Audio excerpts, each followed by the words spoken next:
It looks like Masai Ujiri's worst nightmare is coming true as the future of OG Anunoby with the Toronto Raptors is seriously in question given this latest report. As we all know, he's an unrestricted free agent come this summer, and the Toronto Raptors have some big decisions to make, not with just our current crop of free agents, including OG, Pascal, and Gary Trent Jr., but some of our younger guys that are going to be eligible for extensions and big contracts in the future, including Scotty Barnes. So with this report, basically news has come out that the Raptors are concerned about potential teams that could give OG Anunoby a shorter term max contract due to the weak free agent market this upcoming summer. It's been previously outlined that the Philadelphia 76ers are one of the potential teams who could give OG Anunoby a max contract this summer. So they could also potentially trade for him at the deadline. But the worst case scenario, Masai Ujiri's nightmare, because we all know how much he values, how much he wants to keep OG.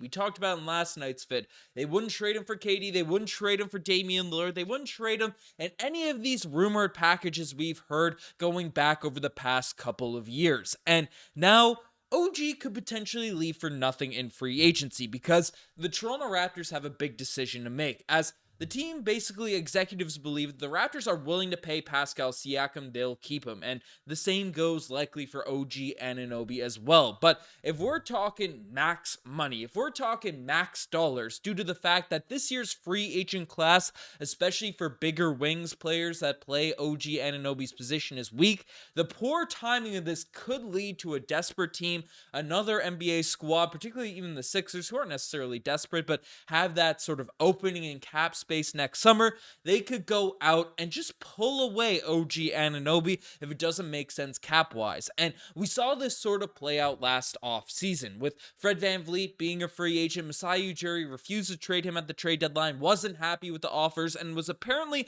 willing to give up a serious bag to retain Fred VanVleet out there in free agency, but it wasn't to be, and a lot of Raptors fans are thankful we didn't give Fred VanVleet the sort of mid $30 million per year contracts that were rumored to be out there, as the Houston Rockets swooped in and ended up paying Fred VanVleet over $40 million annually. $40 million per season. Yes, it's a short-term deal. Yes, it's not super, long-term money, but still, Fred VanVleet got swooped away, plucked away from the Toronto Raptors, and while Raptors fans may have been happy with Fred VanVleet leaving, Masai Ujiri doesn't seem to have been. He wasn't happy with that deal sort of going down. All intentions, all signs, all reports following that deal ended up getting signed was that the Toronto Raptors want to retain Fred VanVleet and believe that they had a competitive offer out there in the open market. But the max money, the max deal, right, forced Toronto Raptors' hand to be unwilling to be able to make that deal to match that sort of contract to retain Fred VanVleet. And now with OG Anunoby hitting the market at once again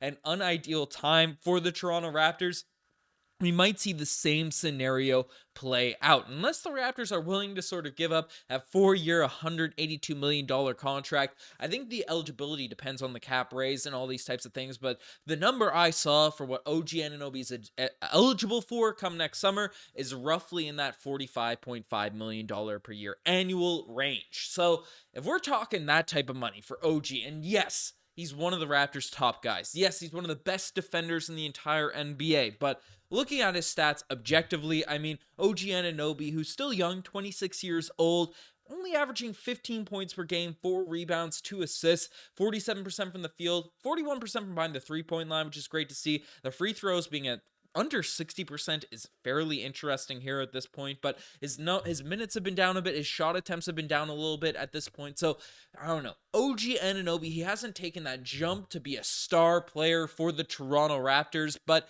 he is still a star on the defensive end. He's a star role player, so to speak, but hasn't proven the capability of being like a number 1, number 2 option on a competitive team. And when you're forking out potentially $45 million. And again, that's the number I saw. I saw from one other article just doing research earlier that it could be sort of a limit of 35, 36 million, which I'd be much more comfortable with as a Toronto Raptors fan. But the multiple other sources I saw, it seemed like the $45 million per year number could be the actual number OG is eligible for. But I digress. If we're paying max money for OG Anunoby. If that's the type of deal, if that's the type of number that is getting thrown out there for OG, who's averaging 15 points per game, a guy that wants a bigger role in the offense, so you don't know if he'll get disgruntled, if he'll be happy with his current role, because he's honestly had limited opportunities in terms of showing off his offensive game under Darko Rajakovic's new systems and rotations. I mean, that is a massive risk. And not to mention that OG Anunoby has dealt with some injuries over the course of his career. It's something to really look at. I mean, if you look at his career just in general, right? Last season, 67 games, 48 games, 43 games. 60 never, except for his rookie year, played over 70 games for the Toronto Raptors. This season, late last year has been fairly healthy, but you can see the sort of drop off. The minutes are down, the shot attempts are down, the efficiency is up a little bit, excluding the free throw line, but man, this would be a major, major gamble, major risk for the Toronto Raptors if they have to fork out max money. I mean, $40+ million, not averaging 15 points per game so far this season. It's going to be a tough sell. It's going to be a tough sell to ownership, heck, even Toronto Raptors fans. Now, I've been of the opinion I want OG Anunoby to stay, and rather than letting him walk, I'd rather overpay him than let him walk in free agency for nothing. But it handcuffs you in the future. And then you look at a guy like Pascal, who, this season, his 3-point percentages have fallen off a cliff.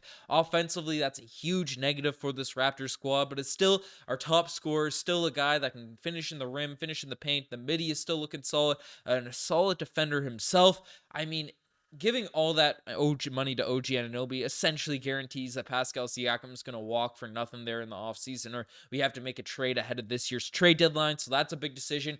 Scotty Barnes, the way he's performing, is likely going to be receiving a max contract himself in the future. And then the Raptors don't have a lot of depth. They don't have a lot of pieces that really sort of can turn this team into a contender, things along those lines. So 40 handcuffing that much money to OG Anunoby. We saw Masai Ujiri be unwilling to give up that type of contract for one of his favorite guys, Fred VanVleet. I know OG is the real guy that Masai Ujiri is held on tight to.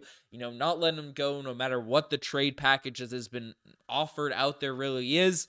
I mean, it's a tough situation to really be put in. But unfortunately, Masai Ujiri has put the Toronto Raptors in this situation due to not making moves, due to not making adjustments, not making contract extensions for different guys to up their trade value and putting people in the best position to succeed. Because, if a trade doesn't happen for OG Anunoby, he could potentially walk an unrestricted free agency.